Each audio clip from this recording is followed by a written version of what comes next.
आज हम बात करने वाले हैं श्रीमद् भगवद गीता बुक बाय वेद व्यास, अध्याय 6 आत्मसंयम योग के बारे में। इसे ध्यान योग भी कहा जाता है। तो चलिए शुरू करते हैं। श्लोक 1। भगवान श्री कृष्ण कहते हैं, अर्जुन, जो इंसान बिना किसी लालच या फल की उम्मीद के सिर्फ कर्म करता है वही असली सन्यासी है, वही सच्चा योगी है। केवल यज्ञ करने वाला, तप करने वाला या गेरुए कपड़े पहन लेने वाला ही सन्यासी नहीं होता। असल में भगवान यहाँ एक बहुत गहरी बात समझा रहे हैं। सच्चा योग वही है जिसमें इंसान अपने मन में उठने वाली इच्छाओं और जिदों यानी संकल्पों को छोड़ देता है। जब तक हमारे अंदर कुछ पाना है, कुछ बनना है, कुछ साबित करना है जैसी इच्छाएं जिंदा रहती हैं, तब तक हम योगी नहीं बन सकते। संकल्प यानी जिद जो दिल और दिमाग को चैन नहीं लेने देती। एक बार जब कोई इच्छा दिल में बैठ जाती है और हम उसे हर हाल में पूरा करना चाहते हैं तो वो इच्छा संकल्प बन जाती है। ये संकल्प धीरे धीरे हमारे जीवन पर हावी हो जाते हैं और अगर वो पूरे ना हो तो बेचैनी, निराशा और गुस्सा पैदा होता है। भगवान कहते हैं सच्चा योगी वो है जो इन संकल्पों से मुक्त हो जाए। मतलब वो इंसान जिसे अब किसी चीज से मोह नहीं, किसी परिणाम की परवाह नहीं। वो कर्म करता है लेकिन फल की परवाह नहीं करता। उसका मन स्थिर और शांत होता है। जब इंसान बाहरी दुनिया के भोग विलास, रिश्तों, चीजों और पहचान से जुड़ी इच्छाओं को त्याग देता है, तब उसका मन अपने अंदर की शांति की ओर बढ़ता है। यही योगारूढ़ की स्थिति है, यानी जिसने योग में स्थिरता पाली हो। मान लो कोई लड़का आईएएस बनना चाहता है। वो मेहनत करता है, पढ़ाई करता है और सोचता है कि जब पास हो जाएगा तो सब उसे सर कहेंगे, सम्मान मिलेगा, समाज में रुतबा होगा। ये संकल्प है, ये इच्छा नहीं। अब जिद बन चुकी है। अगर ये संकल्प पूरा ना हो तो दर्द, चलन, हीनता और टूटन आती है। लेकिन वही लड़का अगर इस भावना से पढ़ाई करे कि मुझे देश की सेवा करनी है, मैं जो कर सकता हूँ वो करूँगा, बाकी ईश्वर जाने, तब वो निष्काम कर्मयोग की राह पर होता है। उसे फल की चिंता नहीं, बस कर्म में मन लगाना आता है। सच्चा योग और सन्यास मतलब सिर्फ बाहर से नहीं, मन से त्याग करना। संकल्प का त्याग जरूरी है। जब तक कुछ पाने की जिद रहेगी, शांति नहीं मिलेगी। निष्काम कर्म यानी बिना फल की चिंता के काम करना, यही सच्ची योग की शुरुआत है। योगारूढ़ व्यक्ति वही है जो अपने मन को वश में कर चुका है और किसी भी चाहत में उलझा नहीं है। सांसारिक और आध्यात्मिक इच्छाएं दोनों ही बांधती हैं। जब तक कुछ पाना बाकी है तब तक योग अधूरा है। समर्पण ही सच्ची योग की कुंजी है। जब हम अपने कर्म भगवान को समर्पित कर देते हैं, तब वही हमें वो देते हैं जिसकी हमें जरूरत है, ना कि जो हम चाहते हैं। श्लोक 2। भगवान श्री कृष्ण अर्जुन से कहते हैं, हर इंसान को खुद ही अपना उद्धार करना चाहिए। किसी और के भरोसे मत बैठो। तुम खुद ही अपने सबसे बड़े मददगार हो सकते हो और अगर गलत रास्ते पर चल पड़े तो खुद ही अपने सबसे बड़े दुश्मन भी बन सकते हो। मतलब क्या है इसका? अगर तुमने अपने मन, अपनी इंद्रियों और अपने शरीर पर नियंत्रण पा लिया तो समझ लो कि तुमने खुद में ही एक सच्चा दोस्त पा लिया। लेकिन अगर तुम अपने ही मन के गुलाम बन गए तो तुम अपने ही सबसे बड़े दुश्मन बन जाते हो। जो इंसान अपने मन को जीत लेता है वो अंदर से शांत हो जाता है। फिर ना कोई सुख उसे डगमगाता है, ना कोई दुख तोड़ पाता है। वो ठंडी, गर्मी, मान, अपमान, हार जीत हर स्थिति में सम रहता है। शांति तब आती है जब मन में कोई उथल पुथल ना हो। जब मन परमात्मा में लीन हो जाए तो बाहर की हलचल उसे डगमगा नहीं पाती। उसके लिए सोना, मिट्टी और पत्थर एक जैसे हो जाते हैं, क्योंकि वो जान गया होता है कि ये सब चीजें अस्थाई हैं, आएंगी और एक दिन चली भी जाएंगी। वो इंसान कैसा होता है जो आत्म साक्षात्कार कर लेता है, जिसे अब सोने की चमक नहीं लुभाती, जिसे अब अपमान से फर्क नहीं पड़ता, जो अब किसी को शत्रु या मित्र नहीं समझता बल्कि सब में एक ही आत्मा को देखता है। वो न धर्मात्मा से पक्षपात करता है और न पापी से नफरत। उसके लिए सब समान है, क्योंकि वो अब मैं और तू के भेद को पार कर चुका होता है। एकांत साधना का असली अर्थ क्या है? एकांत का मतलब ये नहीं कि इंसान जंगल में चला जाए या कमरे में खुद को बंद कर ले। सच्चा एकांत तब होता है जब दुनिया की भीड़ में रहते हुए भी इंसान सिर्फ खुद में रम जाए, भीतर की शांति में डूब जाए और बाहर की हलचलों से उसका कोई ताल्लुक ना बचे। एकांत एक के अंत में समा जाना, जहां न कोई चाह बाकी है, न कोई भय, बस आत्मा और परमात्मा के बीच एक गहरा रिश्ता। असल बात क्या है, जब तक इंसान अपनी इच्छाओं, वासनाओं और संग्रह करने की प्रवृत्तियों को नहीं छोड़ता, तब तक वो बेचैनी से घिरा रहेगा। पर जैसे ही वो भीतर की शांति में उतरना सीख जाता है, वो स्थिर हो जाता है। अपने उद्धार के लिए खुद जिम्मेदार बनो, अपने मन को जीतो, इंद्रियों पर नियंत्रण लाओ, बाहर की चीजों में सुख मत ढूंढो, वो सब अस्थाई हैं। शांति और आनंद भीतर है, बस ध्यान उधर ले जाओ। सब में एक समान आत्मा को देखो, तभी राग द्वेष मिटेगा। अकेले रहो या भीड़ में, भीतर एकांत और परमात्मा से जुड़ाव सबसे बड़ा योग है। जब इंसान खुद को जान लेता है, तब वो समझ जाता है कि सबसे बड़ा युद्ध बाहर नहीं, अंदर ही लड़ा जाता है, और वही युद्ध अगर जीत लिया जाए तो फिर कोई भी हार नहीं डराती। श्लोक 3, श्री कृष्ण अर्जुन से कहते हैं, हे अर्जुन, जब कोई साधक योग साधना करना चाहे तो सबसे पहले उसे एक ऐसी जगह चुननी चाहिए जो साफ सुथरी और शांत हो, न ज्यादा ऊंची हो न बहुत नीची, बिल्कुल समतल। ये इसलिए जरूरी है क्योंकि ध्यान में बैठते समय अगर जगह असमान होगी तो शरीर असंतुलित हो जाएगा और मन पॉस्चर में ही उलझा रहेगा, जिससे एकाग्रता टूटेगी। फिर क्या करना चाहिए? उस जगह पर पहले पवित्र कुशा घास बिछाओ, फिर उसके ऊपर मृग की खाल, मृगछाला और फिर एक साफ कपड़ा। यह 3 परतें इसलिए होती हैं ताकि शरीर की ऊर्जा, एनर्जी स्थिर रहे, बाहर न निकले और मन को ध्यान में डूबने में मदद मिले। अब बैठने का तरीका समझो। उस आसन पर बिना हिले डुले स्थिर होकर बैठो। अपनी कमर, गर्दन और सिर को सीधा रखो। इससे रीढ़ की हड्डी सीधी रहती है, जिससे ध्यान की शक्ति शरीर में रुकती है और बाहर नहीं बहती। आंखों की दृष्टि को अपनी नाक के आगे के हिस्से पर स्थिर करो और बाकी किसी दिशा में मत देखो। अब मन का काम शुरू होता है। इंद्रियों और मन को काबू में रखकर अंदर की सफाई यानी आत्मिक शुद्धि के लिए ध्यान करो। ध्यान सिर्फ बैठने का नाम नहीं है, ये मन की गहराई में उतरने की कला है।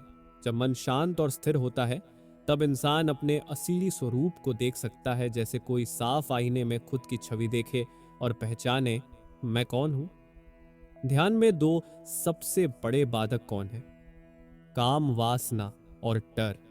इसलिए ध्यान करते समय ब्रह्मचर्य का पालन जरूरी है। इसका मतलब है अपनी इंद्रियों की इच्छाओं पर नियंत्रण रखना। जब कोई ध्यान करता है तो उसके अंदर ऊर्जा तेजी से बढ़ती है। अगर उस वक्त मन वासना या डर में चला गया तो वो ऊर्जा सही दिशा में नहीं जाएगी, उल्टा नुकसान कर सकती है। इसलिए भय रहित और संयमी बनकर ध्यान करना बहुत जरूरी है। जब मन वश में हो जाता है और ध्यान परमात्मा में टिक जाता है, तब वह साधक मेरे यानी परमेश्वर के आनंद में रम जाता है। वो एक ऐसी शांति और परमानंद को पाता है जो इस दुनिया की किसी भी खुशी से कहीं ज्यादा गहरी होती है। ध्यान की प्रक्रिया: शांत और पवित्र स्थान चुनो, कुशा, मृगछाला और कपड़े का आसन बनाओ, शरीर को सीधा और स्थिर रखो, मन और इंद्रियों को काबू में रखो, आंखों को नाक की ओर टिकाओ, ब्रह्मचर्य, भय मुक्ति और संयम का पालन करो, मन को परमात्मा में लगाओ, तब जाकर मिलती है असली शांति और दिव्यता। श्लोक 4, भगवान श्री कृष्ण अर्जुन से कहते हैं, हे अर्जुन, यह योग, ध्यान, आत्मिक शांति और एकाग्रता की साधना उन लोगों के लिए सफल नहीं होती जो या तो बहुत ज्यादा खाते हैं या बहुत कम खाते हैं, जो बहुत ज्यादा सोते हैं या बिल्कुल ही नहीं सोते। योग केवल उन्हीं लोगों के लिए सार्थक होता है जो अपने खाने पीने, सोने जागने और काम काज में संतुलन रखते हैं। जब इंसान इस तरह से अपने जीवन को संतुलित करता है, तभी वो उस शांति को पा सकता है जो दुखों का अंत कर सकती है। जैसे हवा नहीं चल रही हो और दीपक की लौ एकदम शांत और स्थिर रहती है, वैसे ही एक सच्चे योगी का मन भी परमात्मा के ध्यान में एकाग्र होकर पूरी तरह शांत और स्थिर हो जाता है। भगवान यहाँ हमें एक गहरी बात समझा रहे हैं। अगर हम चाहते हैं कि हमारा मन स्थिर हो, शांत हो और परमात्मा में लग सके तो सबसे पहले अपने जीवन में संतुलन लाना जरूरी है। बहुत ज्यादा या बहुत कम खाना शरीर और मन दोनों को परेशान करता है। जरूरत से ज्यादा सोने से आलस और सुस्ती आती है और कम सोने से चिड़चिड़ापन और बेचैनी। कोई भी चीज, चाहे वो काम हो, आराम हो, खाना हो या नींद, अगर उसकी मात्रा संतुलित नहीं है तो हमारा शरीर और मन परेशान रहता है और ऐसे में ध्यान लगाना या योग करना बहुत मुश्किल हो जाता है। हर इंसान का मन एक दीपक की लौ जैसा है, हमेशा डगमगाता हुआ, भटकता हुआ। लेकिन जब हम उस मन को संतुलन, अनुशासन और ध्यान के साथ परमात्मा में लगाते हैं तो वो भी उस दीपक की लौ की तरह एकदम शांत और स्थिर हो जाता है। यही स्थिरता, यही शांति जीवन के सभी दुखों का अंत है और इसी का नाम है सच्चा योग। श्लोक 5। भगवान श्री कृष्ण अर्जुन से कहते हैं, जब इंसान लगातार योग का अभ्यास करता है तब उसका मन शांत हो जाता है। यह शांत मन भीतर की आत्मा को देखने लगता है, उस आत्म तत्व को जो हमेशा से उसके भीतर था। जब वह योगी इस आत्मिक अनुभव में डूब जाता है तो उसे एक ऐसा सुख और संतोष मिलता है जो कभी खत्म नहीं होता। जब वह अपनी सूक्ष्म बुद्धि यानी गहरी समझ के जरिए इंद्रियों से परे उस अनंत आनंद को अनुभव करता है तब वह किसी भी सांसारिक चीज से विचलित नहीं होता। जिस योगी ने इस परम अवस्था को पा लिया उसके लिए दुनिया की कोई भी खुशी इससे बड़ी नहीं होती, और जब वह इस स्थिति में होता है तब दुनिया का कोई भी बड़ा दुख भी उसे हिला नहीं सकता। श्री कृष्ण कहते हैं कि योग वही है जिसमें मनुष्य दुखों से जुड़ने की बजाय उनसे खुद को अलग कर लेता है, और इस योग को पाने के लिए व्यक्ति को निरंतर अभ्यास और निडर मन चाहिए। इस श्लोक का गहरा संदेश यह है कि एक सच्चा योगी वह होता है जो अपने मन को इस दुनिया के शोर शराबे से निकालकर भीतर की शांति में ले आता है। हमारा मन हमेशा किसी न किसी चीज से जुड़ा रहना चाहता है, कभी रिश्तों से, कभी काम से, कभी इच्छाओं से। लेकिन ये जुड़ाव अगर हमें सुख देते हैं तो उसी से जुड़ी अपेक्षाएं हमें दुख भी देती हैं। पर श्री कृष्ण कहते हैं, जब तुम अपने मन को इन सब बाहरी चीजों से हटाकर आत्मा से जोड़ लेते हो तब एक ऐसा आनंद मिलता है जो कभी खत्म नहीं होता, जो न बदलता है और जो सच्चा होता है। यह योग ही वह रास्ता है जिसमें तुम अपने असली स्वरूप आत्मा से जुड़ते हो। यह जुड़ाव ही तुम्हें उस स्थायी सुख की ओर ले जाता है जो हर दुख से ऊपर है। योग मतलब दुखों से अलगाव और आत्मा से जुड़ाव। असली सुख बाहर नहीं, भीतर है। अभ्यास और आत्मविश्वास से ही योग सिद्ध होता है। इंद्रियों के सुख क्षणिक है, आत्मा का सुख शाश्वत है। सूक्ष्म बुद्धि के जरिए आत्मा का अनुभव ही सच्चा आनंद है। श्लोक 6। श्री कृष्ण कहते हैं, जब इंसान अपनी इच्छाओं को खुद संकल्प लेकर छोड़ देता है और अपने मन को धीरे धीरे अभ्यास और धैर्य के साथ नियंत्रित करता है तब वह बुद्धि के सहारे अपना ध्यान परमात्मा पर केंद्रित कर पाता है। उस समय उसका मन किसी और बात की तरफ नहीं जाता, बस एक ही लक्ष्य होता है, परमात्मा से जुड़ना। लेकिन यह मन बड़ा चंचल होता है, यह बार बार भटकता है, कभी पुरानी यादों में, कभी भविष्य की चिंता में, कभी मोह में, कभी क्रोध में।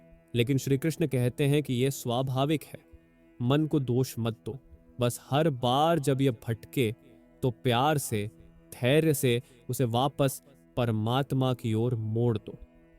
जो व्यक्ति बार बार अभ्यास से अपने मन को शांत करना सीख लेता है वो गहराई से आत्मा को महसूस करता है, और जब आत्मा का स्पर्श होता है तब एक ऐसा आनंद महसूस होता है जो दुनिया की कोई भी चीज नहीं दे सकती। यह आनंद न सीमित होता है, न अस्थाई। यह शाश्वत होता है, शुद्ध होता है और आत्मा से जुड़ने का साक्षात अनुभव होता है। ध्यान का असली मकसद यही है, मन को बाहर की दुनिया से हटाकर अपने अंदर आत्मा में टिकाना। लेकिन मन खाली नहीं रह सकता, इसलिए ध्यान करते समय उसे किसी एक चीज पर लगाना जरूरी होता है, और वो चीज है आत्मा जो हमारे अंदर पहले से मौजूद है। जब इंसान ध्यान में इतना गहरा उतरता है कि विचार भी रुक जाते हैं तब मन भी रुक जाता है, और जब मन नहीं रहता तब आत्मा का स्वरूप सामने आता है, शांत, स्थिर और अनंत। वहीं से असली शांति मिलती है, वहीं से सच्चा आनंद आता है। जब ऐसा अनुभव होता है तब अहंकार भी गलने लगता है। इंसान समझ जाता है कि वह शरीर नहीं है, मन नहीं है, इच्छाएं नहीं है, बल्कि आत्मा है, और ये जानना ही आत्मज्ञान है। जो व्यक्ति इस आत्मज्ञान तक पहुंच जाता है वो धीरे धीरे अपने अज्ञान, अपनी वासनाओं और भटकावों से मुक्त होने लगता है। उसकी इंद्रियां अब बाहरी चीजों की तरफ आकर्षित नहीं होती, क्योंकि अब उसे असली सुख अपने अंदर मिलने लगा है।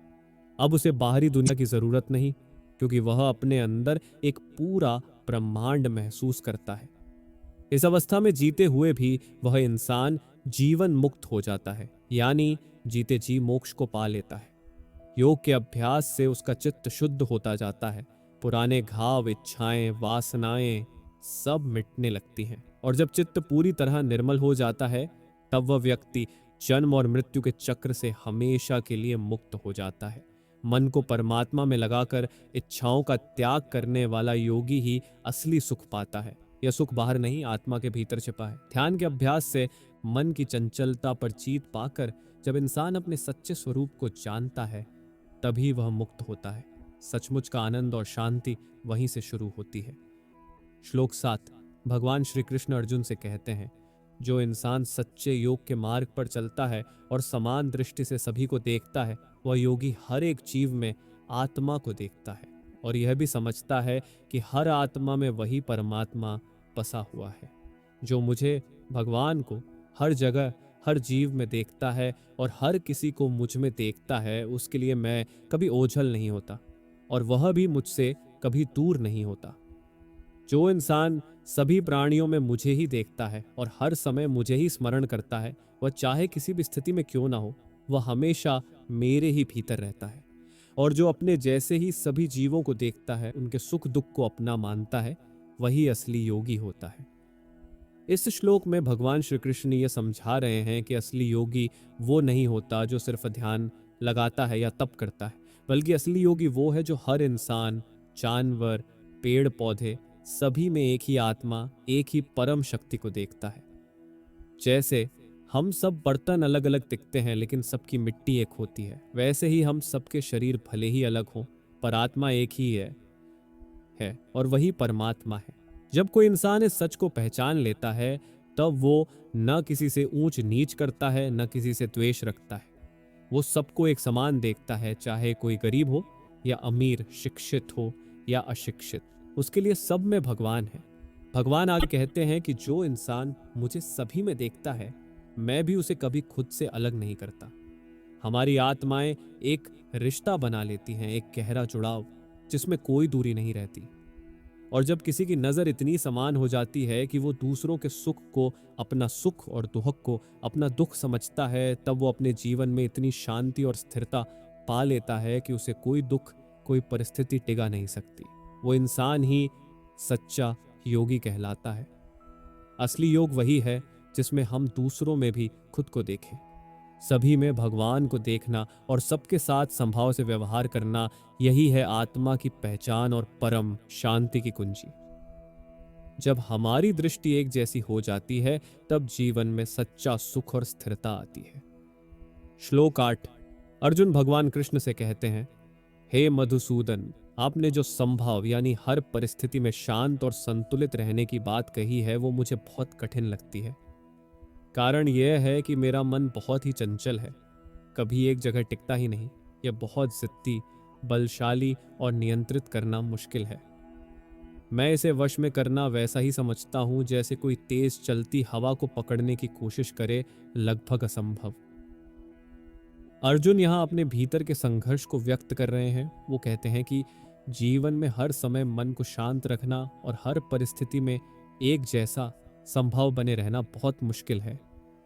मन का स्वभाव भाव ही ऐसा है कि यह एक चीज से दूसरी चीज पर भागता रहता है। यह कभी किसी एक चीज से संतुष्ट नहीं होता, हमेशा कुछ नया चाहता है। जब कोई इच्छा पूरी हो जाती है तो तुरंत अगली इच्छा जन्म ले लेती है और मन बहुत जल्दी बोर भी हो जाता है, इसलिए वह लगातार भटकता रहता है। यह मन बहुत ताकतवर है। जब यह किसी चीज के प्रति आकर्षित होता है तो बस उसी में उलझा रहना चाहता है, फिर उसे हटाना बहुत कठिन हो जाता है। इसके साथ साथ यह जिद्दी भी है। अगर इसे कोई चीज चाहिए तो वह उसी के पीछे लग जाता है बिना सोचे समझे। इसलिए ऐसा मन किसी साधना या ध्यान में स्थिर नहीं हो पाता।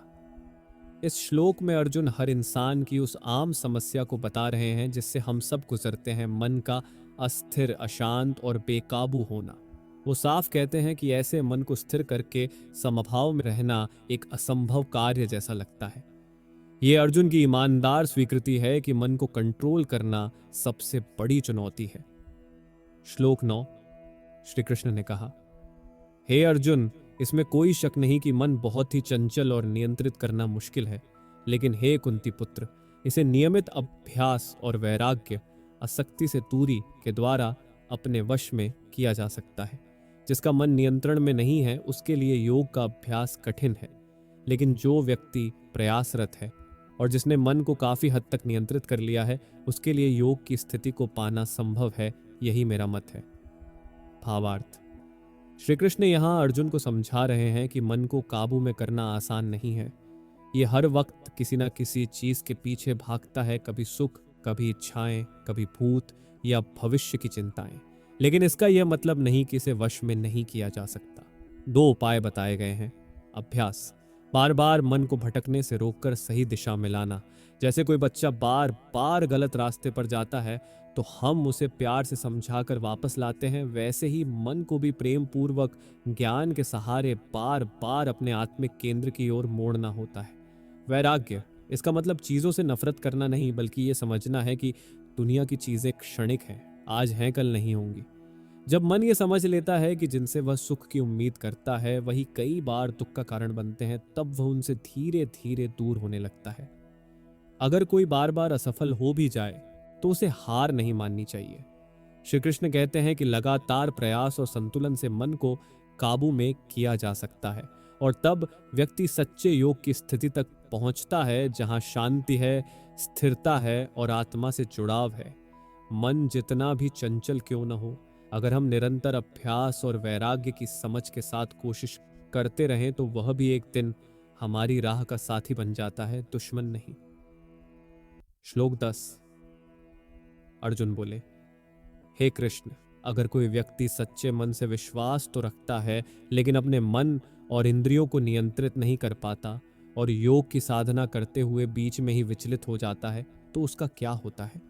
हे महाबली, जो व्यक्ति पूरी श्रद्धा के साथ योग के मार्ग पर तो चला था लेकिन रास्ते में भटक गया और सिद्धि प्राप्त किए बिना ही रुक गया, क्या वह व्यक्ति ऐसे बादलों की तरह नहीं हो जाता जो आकाश में भटकर बिखर जाते हैं, न इधर के रहते हैं न उधर के?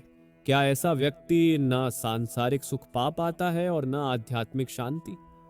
हे कृष्ण, कृपया मेरे इस गहरे संशय को दूर कीजिए, क्योंकि इस उलझन को आप जैसे ज्ञानी और अनुभवी पुरुष ही सुलझा सकते हैं। आपके सिवा यह समाधान कोई और नहीं कर सकता। अर्जुन यह जानना चाहते हैं कि जो व्यक्ति योग में विश्वास रखता है, साधना भी करता है, लेकिन मन की अस्थिरता या इच्छाओं के कारण मार्ग में ही रुक जाता है, तो उसका क्या होता है? क्या वह सब कुछ खो देता है? ना संसार मिलता है, ना परम शांति। वो ऐसी स्थिति का उदाहरण देते हैं जैसे कोई बादल जो हवा में भटकता है और कहीं नहीं टिकता।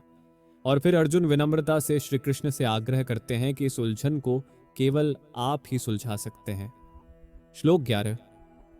भगवान श्री कृष्ण अर्जुन से कहते हैं, हे पार्थ, जो व्यक्ति सच्चे मन से आत्म कल्याण के मार्ग यानी योग की साधना करता है और किसी कारणवश इस जीवन में अपनी यात्रा पूरी नहीं कर पाता, तो वह न तो इस लोक में नष्ट होता है और न ही अगले लोक में।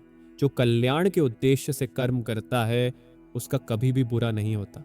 ऐसे योगी को अगले जन्म में पुण्य लोकों में जैसे स्वर्ग आदि में रहने का अवसर मिलता है, जहां वह कई वर्षों तक दिव्यता और शांति का अनुभव करता है। इसके बाद जब उसे दोबारा मनुष्य का शरीर मिलता है तो वह जन्म किसी बहुत ही पवित्र और सुसंस्कारी परिवार में होता है। कभी कभी ऐसा योगी अत्यंत ज्ञानी और आध्यात्मिक वातावरण वाले परिवार में जन्म लेता है। ऐसे घरों में जन्म लेना बेहद दुर्लभ होता है, क्योंकि वहां उसे बचपन से ही साधना और आत्मज्ञान का वातावरण मिलता है। इस नए जीवन में भी वह अपने पिछले जन्मों के योग के संस्कारों को साथ लेकर आता है। ये संस्कार उसके भीतर जागते हैं और वह बहुत ही सहजता से योग के मार्ग पर फिर से चलने लगता है। उसकी प्रगति तेज हो जाती है और वह अपने पिछले अधूरे कार्य को पूरा करने के लिए फिर से आगे बढ़ता है। श्री कृष्ण अर्जुन को आश्वासन देते हैं कि अगर कोई व्यक्ति अपने जीवन में आध्यात्मिक साधना की ओर बढ़ता है लेकिन किसी वजह से वह पूरी नहीं हो पाती, चाहे शरीर छूट जाए या मन भटक जाए या परिस्थितियां साधना से उसे दूर कर दें, तो उसका प्रयास व्यर्थ नहीं जाता। जैसे किसी पौधे की जड़ एक बार धरती में लग जाए तो वह चाहे कुछ समय के लिए सूख भी जाए, जब फिर से बारिश मिलती है तो वह फिर से बढ़ने लगता है।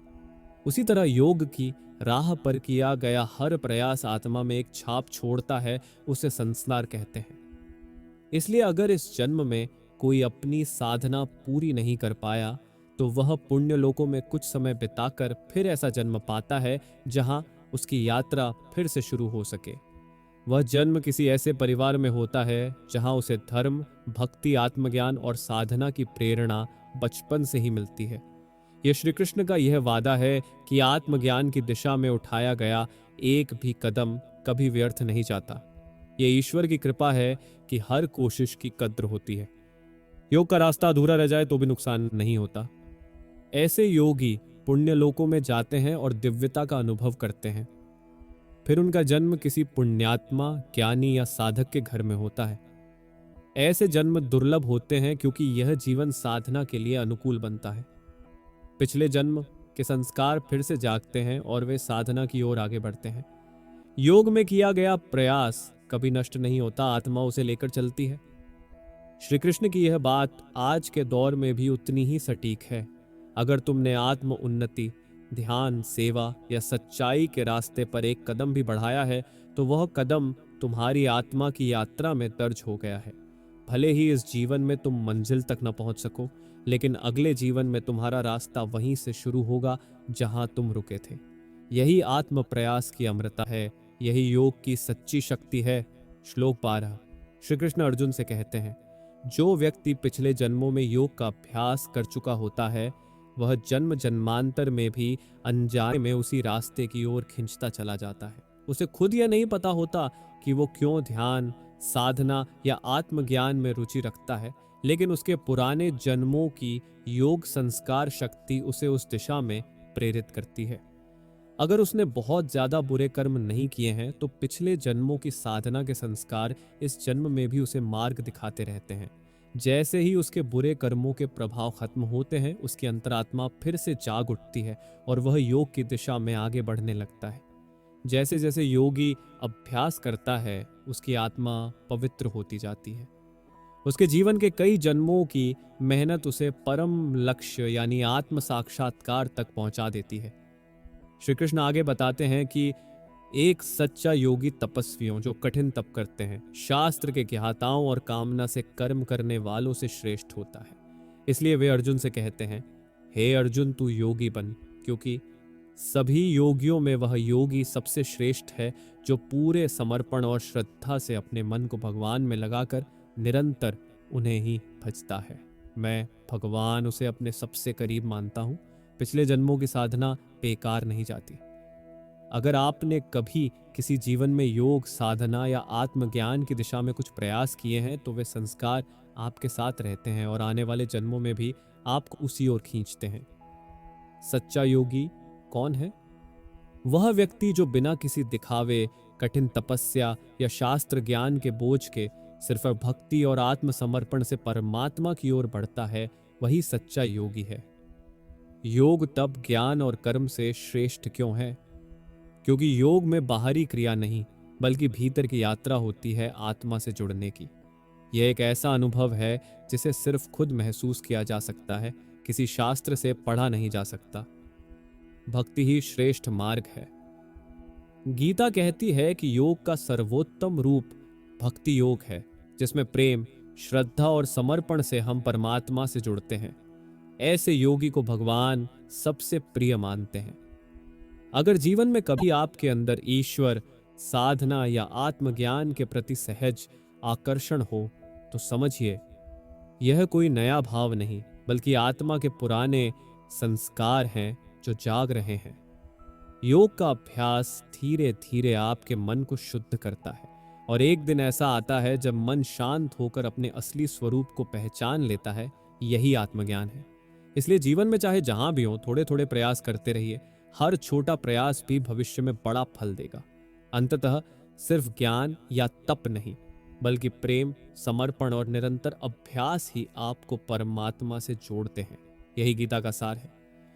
इस अध्याय में भगवान ने ध्यान के असली महत्व को बेहद खूबसूरती से समझाया है। ध्यान वह सबसे शक्तिशाली रास्ता है जिससे हम परम आनंद की अनुभूति कर सकते हैं।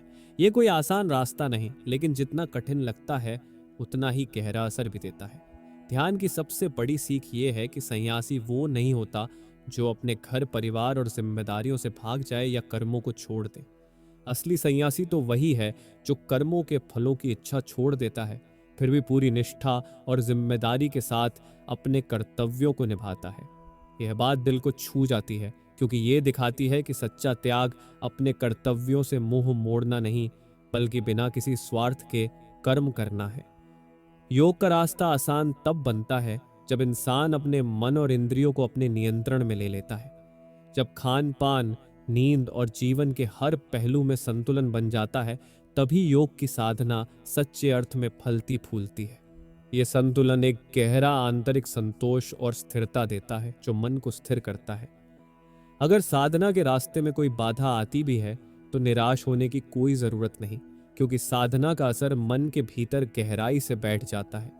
ये संस्कार अगली जिंदगी में भी साथ चलते हैं और हमें जल्दी ही आत्मज्ञान की ओर पुनः ले जाते हैं। यह विचार अपने आप में आशा और उम्मीद की किरण है, जैसे बीज जमीन के भीतर छुपा होता है और सही समय पर अंकुरित हो उठता है। योगी की महत्ता भी बड़ी गहरी बताई गई है। वे तपस्वियों, शास्त्र पढ़ने वालों और सिर्फ फल की इच्छा रखने वालों से श्रेष्ठ होते हैं, क्योंकि योग वह प्रक्रिया है जो हमें हमारी असली पहचान से जोड़ती है। जब योग की अग्नि जलती है तो हमारे मन के सारे अवांछित संस्कार, भ्रम और वासनाएं जलकर राख हो जाती हैं। इससे हम जन्म मरण के चक्र से मुक्त हो पाते हैं और सच्चे अर्थ में आजाद हो जाते हैं। और सबसे खास बात यह है कि भक्ति को सबसे ऊंचा स्थान दिया गया है। जब कोई योगी पूरे विश्वास और समर्पण के साथ परमात्मा में ध्यान लगाता है तो वह सभी योगियों में सबसे श्रेष्ठ माना जाता है, क्योंकि अगर दिल में परमात्मा के लिए श्रद्धा और विश्वास नहीं होगा तो योग की साधना अधूरी और दिखावटी ही रह जाएगी। बिना श्रद्धा के साधना बस एक बहाना होती है, एक छलावा। यह अध्याय हमें न केवल ध्यान का महत्व सिखाता है, बल्कि यह भी दिखाता है कि असली योग और साधना कैसे हमारे जीवन में प्रेम, समर्पण और संतुलन लाकर हमें परमात्मा से जोड़ती है। यह हमें सिखाता है कि योग की राह पर चलना कठिन जरूर है, लेकिन जो चल पड़ता है उसे अंत में परम आनंद और मुक्ति मिलती है। और यह अध्याय यही संपन्न हुआ।